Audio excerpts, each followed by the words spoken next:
Welcome to the Good Rookies podcast. My name is Faheem. And my name is Nelly J, y'all. And we are Good Rookies. That's right. What's going on, everybody? Happy Good Tuesday. And guess what? It's episode 82. 82. Hello. Okay, 82. It's crazy, guys. And I'm so excited. You know, we're celebrating International Women's Month this month. And we have one of our favorite guests coming back. We call her Miss Smooth. She's just always so smooth with everything. Faheem, please introduce who we got. Yeah, she's smooth and definitely not disheveled or in any way shaken. Never. She's on point at all times. We're talking about someone who's our podcast family, someone who's very much engaged with us on a regular basis. And it's an honor to have her on tonight. Let's welcome Chantelle Morris to the podcast today. Chantelle. That's right. Hey guys, y'all always make me feel so special. Well, because you are special. How y'all mean? But Chantelle, we're so excited to have you on this podcast. You know, you're someone that I always talk sports with offline. So it is always great to kick it with you. And we got a lot of topics to talk about because women have been making moves, in 2022. But before we get into the hot topic, quick question. You're a Steelers fan, NFL team. You know, Ben Roethlisberger finally is retiring. It's been at least 3 years now. Lord. My Broncos got Russell Wilson, though. I'm sorry. Y'all can't have him. So who else are you looking to pick up, do you think, or would you wish? I figure you say it now, manifest it, and hopefully it comes true. Honestly, my two were Aaron Rodgers, who is not, he signed a 4-year deal. Yep. And Russell Wilson. So I'm literally stumped now. I don't know. I haven't even thought that far yet because this whole Wilson deal just blew me away. So I honestly don't know. I don't know. Okay. Who could you need get? Somebody good. Do you want Garoppolo? Do you want Cousins? Do you want I think who else is out there? Do you want Kaepernick? Yo, I saw Kaepernick's working out. Man, looking good still.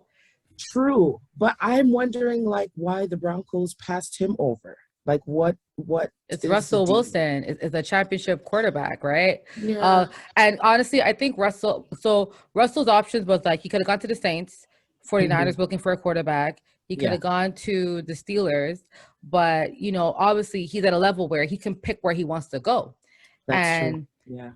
The Broncos are also looking for a new ownership group, and I think if I'm the NFL, that ownership group should be Black. If I'm the NFL, that's just me. I'm making sure that ownership group, whoever buys that team, is a Black ownership group. So maybe there are things happening that we haven't seen yet. We don't know.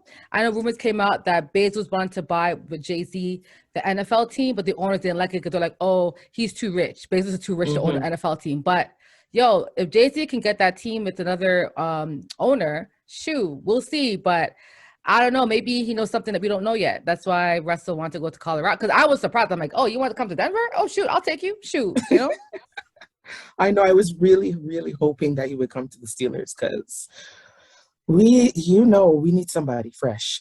Yes, we need some fresh legs. Somebody fresh. And it didn't help you guys. Y'all made it to the playoffs, so you guys have a lower pick too. So yeah, y'all should have tanked. I'm joking. No tank. No, I was saying that. I was just saying, yo. But yeah, so Faheem, your thoughts on Russell Wilson coming to my Broncos and Aaron Rodgers being the highest paid quarterback ever on the books? So two different levels. Aaron Rodgers, I seen that happening. If someone were to say he was leaving, I'd be more surprised. Not really a shocker. The shocker is Wilson going to the Broncos. So before it was actually, I guess, officially announced, you know how things float around on social media. I saw the post and I kept scrolling. I did not even think. I was just like, okay, well, it's a slow news day and they just need something to pump out today. And I kept it moving. And then when I found out it was actually real, maybe for a few seconds, I was just like, is this really happening? Now that it's for real, wow. The shocker, one. you being a Broncos fan, let me ask you just real quick. We're obviously an upgrade. Yeah, of course. Bridgewater. Teddy Bridgewater. Where are you right now? Are you, because you know how sometimes when a big trade happens like this, people go right to the moon. So it's like it's Super Bowl. It's like, you know, Yeah, I mean, I feel like, like the Broncos, a lot of our games were lost because we didn't have a touchdown. Like we were winning games based on our defense. Our defense was scoring a lot of points, a lot of like goals for us. Like it was bad.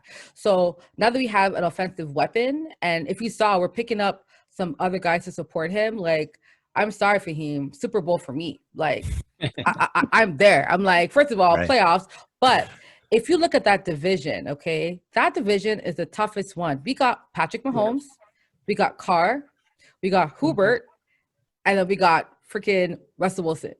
So Raiders, Chiefs, Broncos, and Chargers all got 4 to be top 15, maybe even top 10 quarterbacks in one division. It's going to be insanity. Because I'm predicting, I said, yo, for real, I think 3 teams from that division will make it out for the playoffs, like real talk. Okay. I believe so because last year, 3 teams were in the playoffs from the division. Like Chargers was in it, so was the Raiders, and so was the Chiefs. So last year we had 3 teams make it to the wild card playoffs, and this year I expect nothing less. It'll be 3 teams, but we'll see who makes it. But it's very tough, man. Very tough. In the off season. On the off season, that's definitely a win for you. This is your squad, so you know better than anyone else, right? Yeah. Let's go. Let's also talk about another win. Yes. The U.S. Soccer team, the women's U.S. Soccer team, they've just agreed to settle an equal pay lawsuit that's for the tune of $24 million. Ooh. The equal pay, equal play. So they have also, in part of this, have agreed to establish a $2 million fund to benefit players when they retire also. So it's great that they're not just looking at in the present, but they're actually looking for the future. And also part of that goes toward a charitable organization that's designed to grow the sport in the United States. So big, we just mentioned about the QBs and the big moves. This is a big move also for women's soccer. What's your thoughts on this? Go ahead, Chantelle. I think it's amazing. I know that they wanted, I think 65 or 67 million initially was the lawsuit. Right. But the fact that they got this much to start is a good start, I would say. You know, I think this was a long time coming. The past presidents they were garbage. They were definitely discriminatory against women in sports, openly discriminatory. And that was a problem, considering that the men's team hasn't won in like years and years and years. What, 1930 or something like that was the last time they won a World Cup, whereas the U.S. Women's team has won quite a few since. So I don't understand why there's such a huge pay gap, but I say that this is a step in the right direction to really show that the women are working as hard as the men are. They should be paid accordingly. Yep, I love it. And like, that's the thing about women's sports. Like, you know, guess who spends the most money consumer-wise? Women. Guess who has, I guess who creates and consumes more social media? Women. Guess who has the most engaging content online? Women athletes. The only thing that men have over women is that they have institutional power. That's it. And if you look at that, you understand that it's huge. One thing I want to also talk about as well is, you know, we've seen this in other sports, not just in soccer, but we've seen women's sports increasing in time, engagement, and so forth. But what I found interesting was the Women's USA team went, so I guess what happens at Fox or different broadcasts, they sign a deal, right? Saying that we're going to be showing your games on our channel. Guess how much Fox was charged to show women's soccer? It was a 2-for-1 deal. So they pretty much negotiated the men's soccer stuff, and the women were just added in as a bonus. Oh my gosh, that's Okay. ridiculous. And then on top of that, if you looked at how much people viewed the women's championship game when they had it, it was crazy. I think they had, because remember, they're in the final. So the men didn't make it to the championship game. The women did. So they brought in a lot more money than Fox even paid for. You know what I'm saying? Because they made it to the finals and the men's team didn't make it to the finals. And that was a buy one, get one. So it just tells you that this lawsuit had merit. It wasn't just saying, you know what, pay us equal because so-and-so. Bro, we played more games. We made it to the finals in Olympics, in other sports, but you're not paying, but you didn't pay for that. You pay for the men's side who is flopping and the woman is an add-on bonus. That means that the women are losing money on the table because the guys who are dealing for these deals, they're not negotiating a better rate to show the women's sports on their channels. It's a free cost. So that's the thing, is that once you look at the numbers behind the merit, there was a lot of merit to this lawsuit. It wasn't because they want equal pay. It's because they're making it further in these tournaments, in these World Cups and all this stuff. The men aren't, but Fox didn't, but the men's sports are done. The women teams are still playing and they're getting all these advertising and everything and didn't have to pay anything for it. Pretty much. You know what I'm saying? So it just shows that, like, to your point, a lot of men don't respect women's sports. Like, we'll just do it because, for the girls. But you're making money now. Now you're making money. There are advertisers targeting women. Women spend more money than men. We consume more money than men, online, everything. So we have power now. We have buying power. So I love that they won. So let me ask then.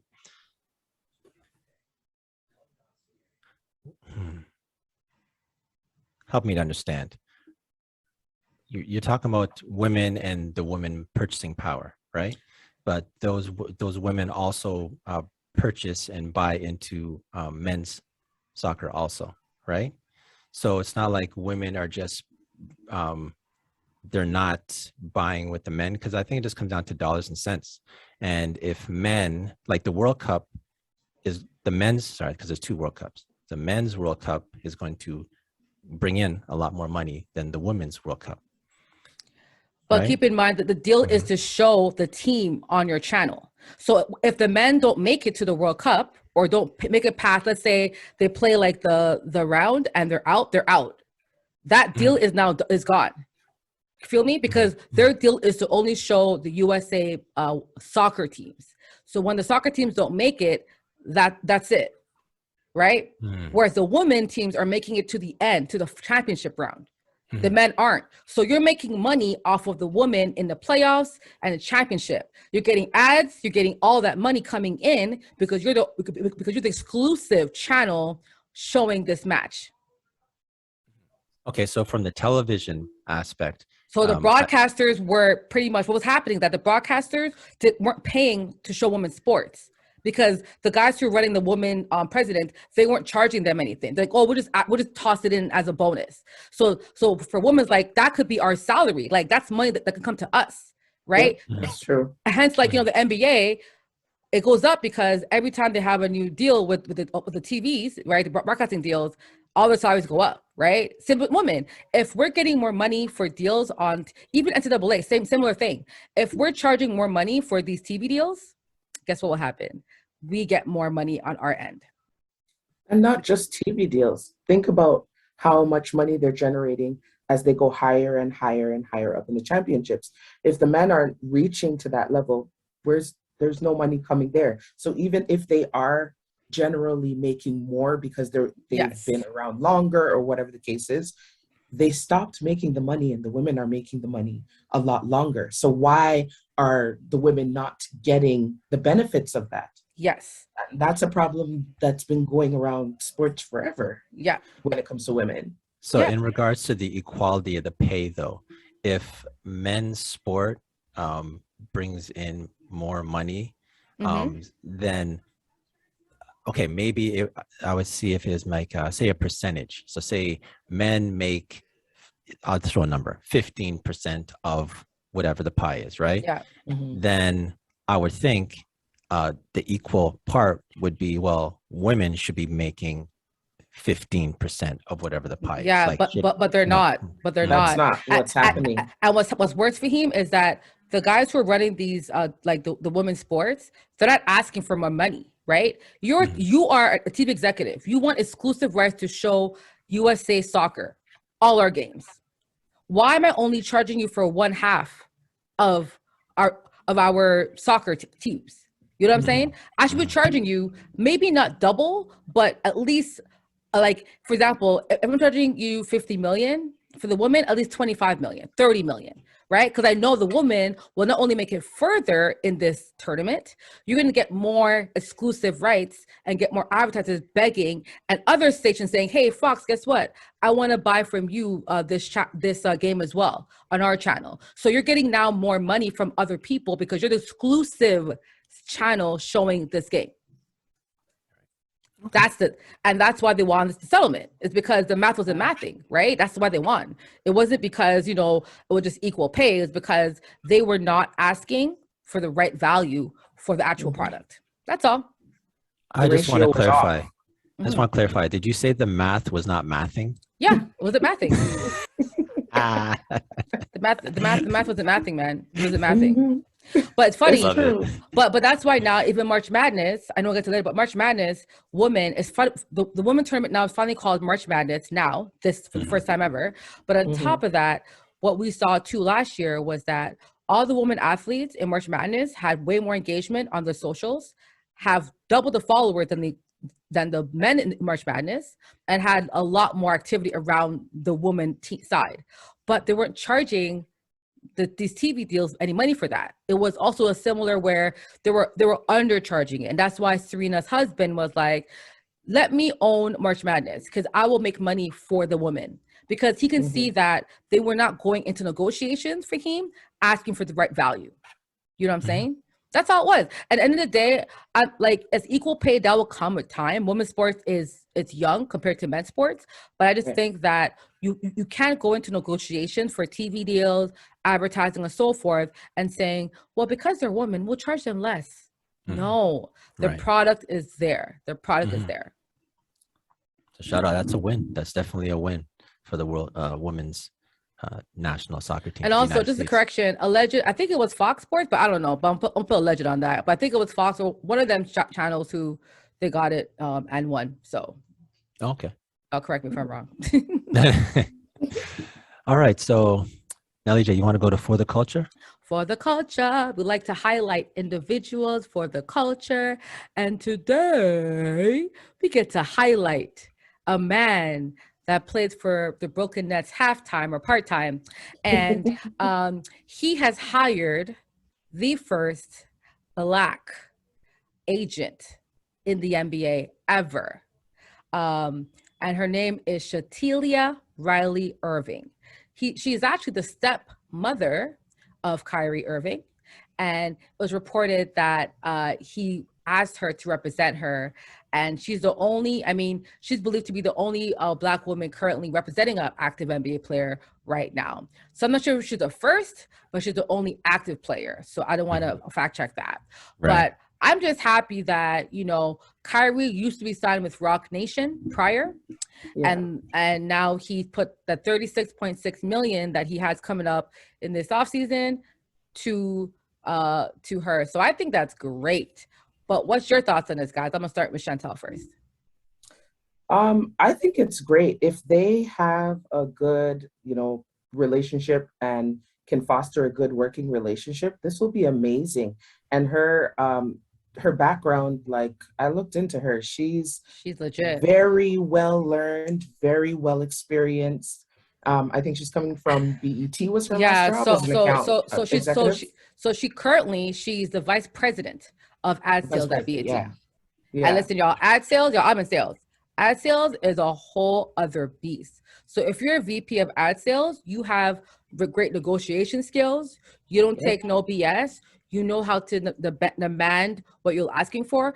She had a lot of skills that agents need, because sales is selling. That's similar to how an agent has to sell their player, right? Mm-hmm. Trust me, she'll be prepared. She's going to kill it. So yeah, you're right. Great experience. Yeah. And I'm sure she knows a lot of people. She's got a lot of connections and things that will benefit Kyrie, moving forward. So I think it's a great deal. Awesome. What about you, Faheem? So first, this is a story about a Kyrie that the media doesn't seem to want to touch. Always seems like whenever there's something that's super controversial, they're all over it. But when you have a feel-good story like this of someone doing positive in our community, um, we just want to let time go by and hopefully people forget about it. So I'm glad that we're actually talking about this today, first of all. The timing couldn't be better also in celebration of women and the movement that women are making in sports, period. I think that's awesome. Another thing, he's keeping it in the family, which, they say about mixing family and business. But if you have family who's qualified for the position outside of them being family, that's another great look. Also, another example that we should be looking to also. And also, I think it speaks to maybe a bigger issue that I've noticed in, like, for instance, the WNBA, because we just mentioned this women's national soccer team for the United States. With the WNBA also, I find women coaches are at a minority, like there's very few of them. Even more so, Black women coaches are at a minority also, head coaches, right? So it's almost like, I wouldn't doubt, and maybe you can clarify with this, if there is another another woman who's representing an NBA player. It's not the first, right? I think it's just the first Black woman. Is that correct? So she's the only Black woman that's an agent to an active player.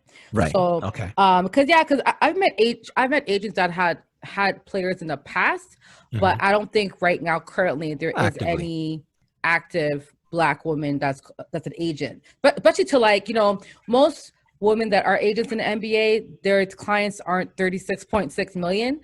That typically that goes to like the Rock Nations, the Clutch Sports, the white agents, pretty much.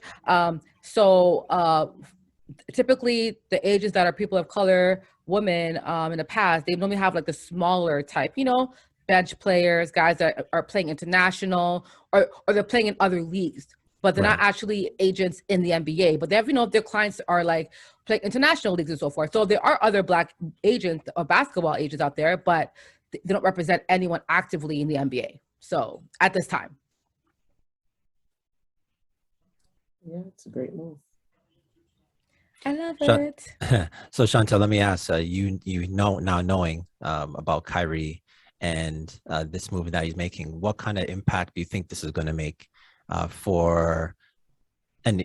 asking the question almost like I think I have the answer, but here's why I have to ask this. The obvious answer is, it's gonna influence a lot of kids and et cetera, et cetera.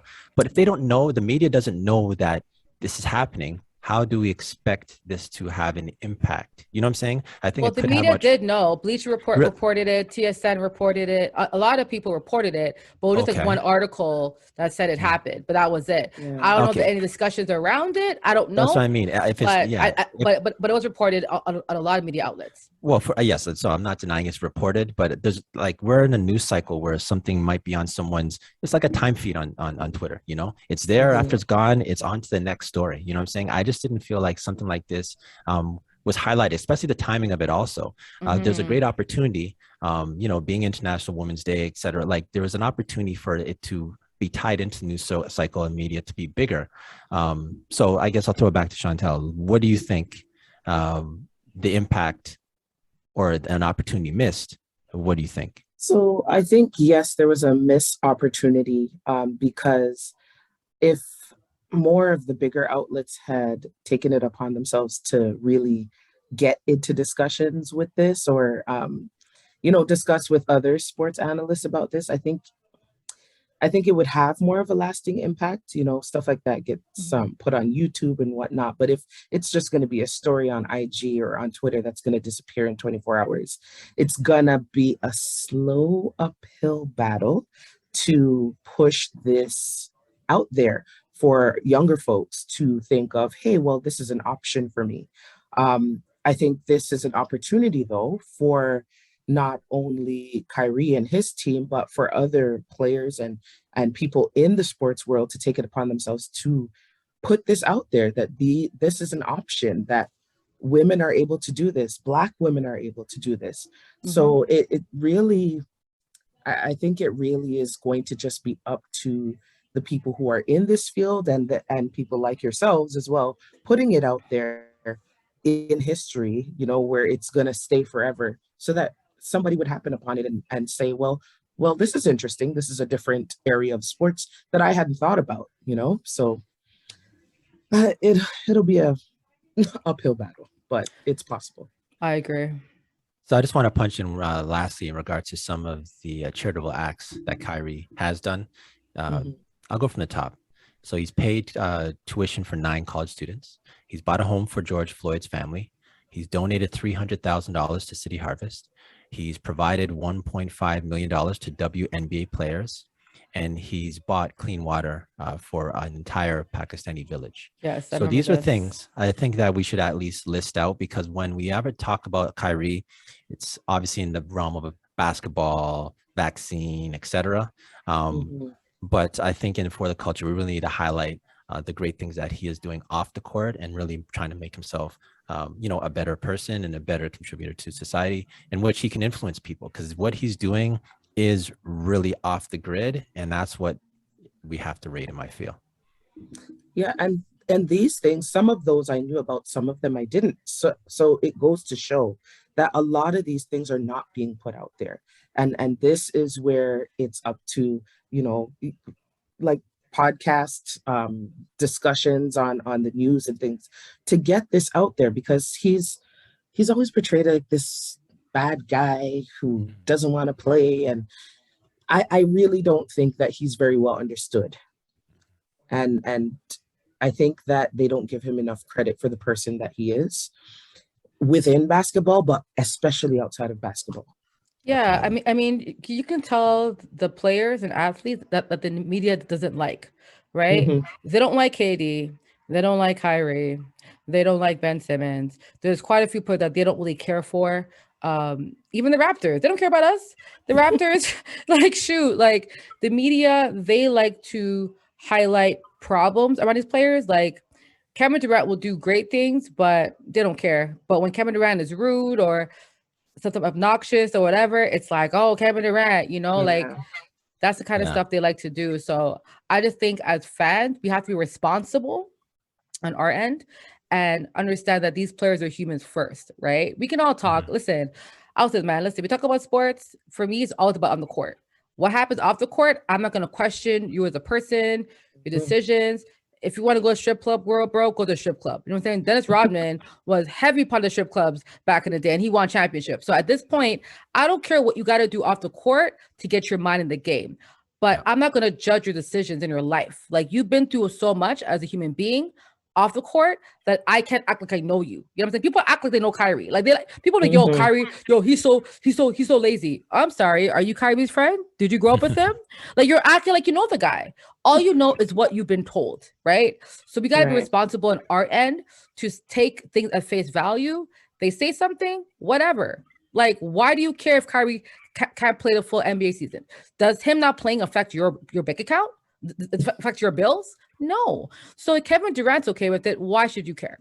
You know what I'm saying? So at this point, I think people love to just pick on him. But Chantelle, Riley Irving, Kyrie Irving, thank you for paving the way and for highlighting this, because I think there were probably other Black NBA agents, but they were never ever celebrated. You know what I'm saying? So for all the unsung heroes, women, people of color, any agent, if you're a woman, you're agent, you're Black, white, whatever color you are, we're going to celebrate you, because I think what you're doing is really, it's important for the culture. It's important for women to see that we can get jobs off the court and we can get the job done as much as a man can get the job done. So I want to celebrate any woman of any sport that's an agent. Big up to y'all.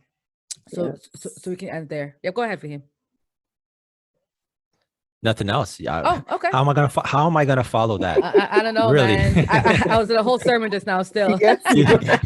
you dropped the mic and you kicked it aside and said no one's touching this. So I'm good with that. All right, man. All right, Nelly J, you want to go to That's Absurd? That's absurd. Faheem, bro. What was absurd this week? What was absurd? The WNBA, they proposed to terminate the New York Liberty over having chartered flights. Once again, this is the New York Liberty, a very storied franchise, I'd say, in WNBA. Like they've been around and they have a history. So let me wheel this back once again. The WNBA has proposed to terminating them over chartered flights. What I find so stupid is that it's absurd, first of all. Absurd, yes. What I find really annoying is that you already fined them. You fined them for doing it, right? Right. You got fined. But keep in mind, they were doing chartered flights during a pandemic where people were dying and people were traveling with COVID on flights because y'all weren't checking tests within flights within America. So flight within America, they weren't testing people's tests before and off the flight. So it wasn't like they were chartering flights because they just felt like it and it was easier. Clearly, there was some health risk issues and concerns. So if that owner had the money to do so out of his own pocket, why are they hating? Right? But fine, it's a rule. So you fine them. Now you want to fire them? Listen, get the hell out of here, bro. Like y'all, listen. They got 99 problems and the WNBA is one. You know what I'm saying? Like that is a problem for me. Like New York state of mind. This is insanity. Okay. Stop hating because your team is broke. Go ahead, Chantelle. Go ahead, Chantelle. Your thoughts. Listen, when I read that in the words of Champagne Poppy, are you stupid? Are you dumb? Which one? They're both. Okay. Both. Because I don't understand. First of all, that being a fine, to me, I guess maybe I'm just ignorant to like these collective agreements and whatnot. But I thought that the collective agreements typically are minimal standards, like your bare standards, like be on time for the games, like you have these rules and policies to follow, standard procedures and stuff. How is it that you're forcing people to take commercial? First of all, why is that first in class your agreement? And not first class, by the way, not first class. No, what is it? Premier economy. So which is exit door seats? Yeah, exactly. Well, they're tall ladies, so I mean, come on. Them seats are still short for me, and I'm only 5'5", so I can imagine how freaking annoying they are in the freaking commercial flights. Nah, man. So that was crazy to me already. But then you want to now like completely gut the team. That's insane to me. If the owner felt that this was something that they could afford to do, considering the fact that WNBA players do not make a lot of money. So here, have this little perk.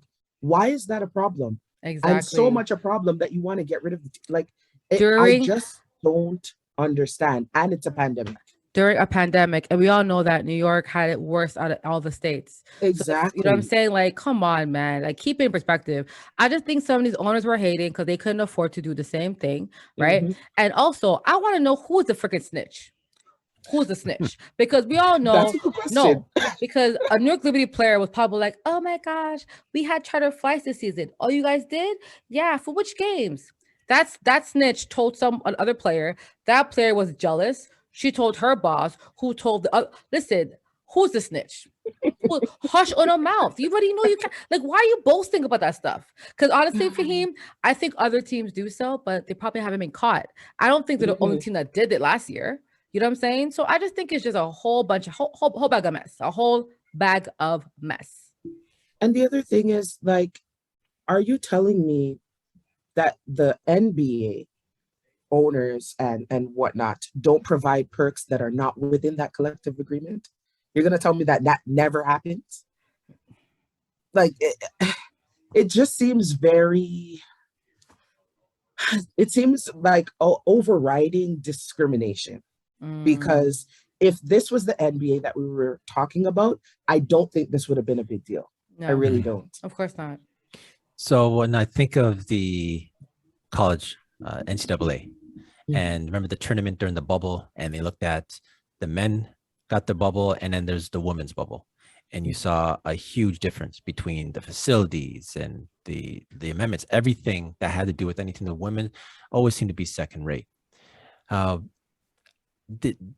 New York Liberty, they're of the WNBA teams. You have the LA Sparks. The Liberty, like I mentioned earlier, they're a storied franchise, I'd have to say. I'm not sure exactly how much championships they have, but the Knicks will prove that you don't have to have a lot of championships to be a popular team. You know, like they have a fan base, and the Liberty are definitely, I'd have to say, if you're the WNBA, they got to be one of those premier teams. To think that you're going to find them, that's one thing. But to think that you're thinking about taking them out the league, I'm not sure what position the NBA feels that they're in, because I don't know if they can really afford WNBA, not the NBA. My apologies. Thank you for correcting me. No problem. I don't know what position the WNBA think they're in, that they can actually lose a franchise such as the Liberty, who have a star, up and coming star in playing for them in Sabrina Ionescu, right? So that's one thing. I do want to lastly just kind of give a shout out to Lucia Harris. I know we spoken about her a few months ago. Unfortunately, she had passed. Rest in peace. She was the first woman to get drafted by in the NBA by the Utah Jazz back in the day. She had dominated women's basketball for her time.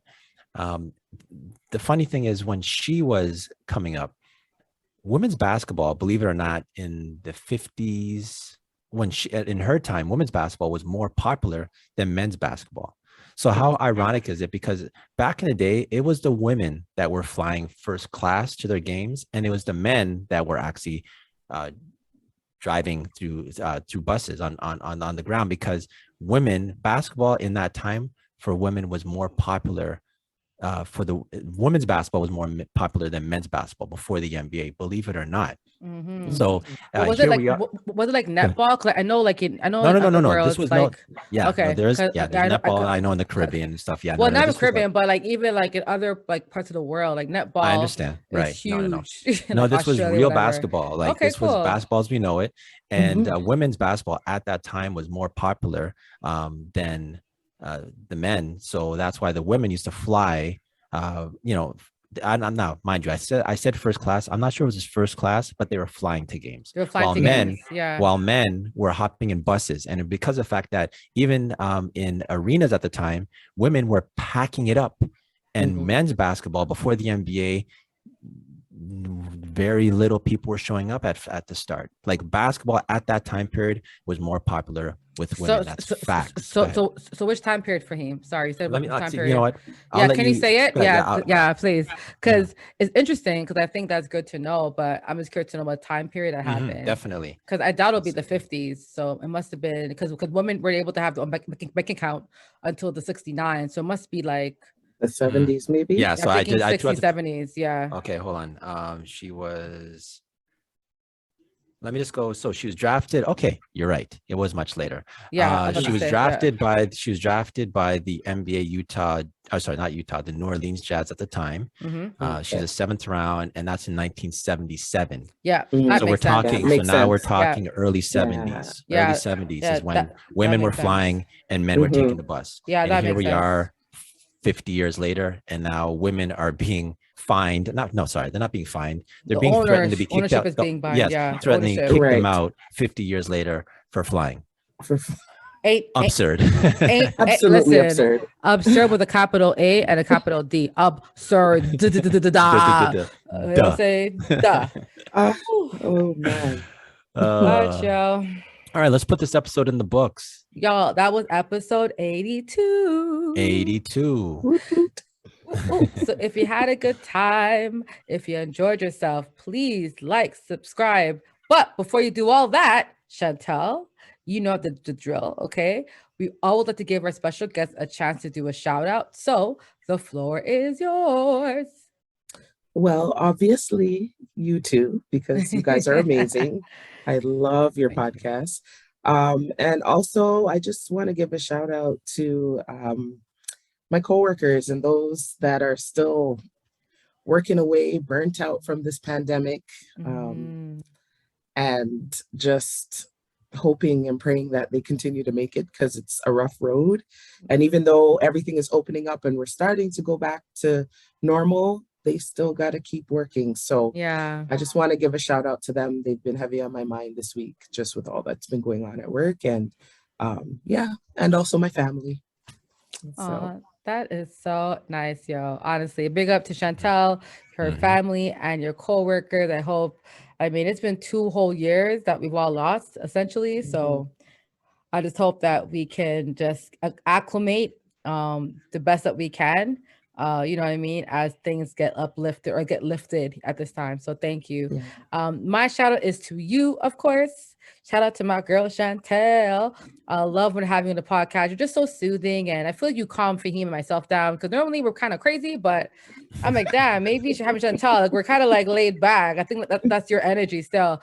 I also want to shout out my new quarterback and his wife, Ciara and Russell Wilson. Welcome to the Bronco tribe. We're going to love you off.